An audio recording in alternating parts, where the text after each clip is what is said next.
আজকে ঠান্ডা ঠান্ডা ওয়েদারে আজকে ফুচকা খেতে মন চাইলো, তাই আমার মেয়ে বলছে মা ফুচকা বানাও। তো প্রথমে আমি আলু সিদ্ধ করে নিলাম, ছোকলা ছাড়িয়ে নিলাম আলুগুলো থেকে। তারপর শসা কুচি দিলাম, পেঁয়াজ কুচি দিলাম, কাঁচা ছোলা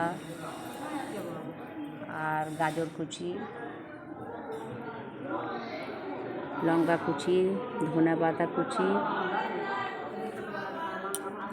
তারপরে এখানে দিয়েছিলাম লঙ্কা গুঁড়ো অল্প, যেহেতু কাঁচা লঙ্কা দিয়েছি তাই একটু লঙ্কা গুঁড়ো দিলাম। আর এখানে আমি নিজে হাতে একটা মশলা তৈরি করেছি ফুচকাতে দেওয়ার জন্য, সেই মশলাটা দিলাম। তোমরা যদি জানতে চাও কী মশলা দিয়েছি কমেন্ট করে বলবে, তোমাদের বলে দেবো। তারপরে স্বাদ অনুযায়ী নুন দিলাম, দেওয়ার পরে একটু লেবু দিলাম যাতে টক টক আলুটা লাগে, তো লেবুর রস একটু দিয়ে দিলাম।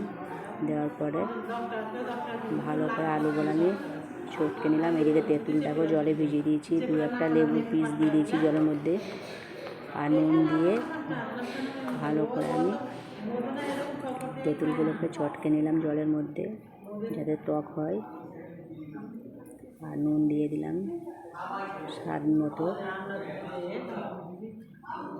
তারপরে একটু তেঁতুল ঝোলটা আমি চেখে দেখলাম কেমন নুন হয়েছে কিনা, তো দেখলাম না ঠিক আছে, নুন হয়েছে।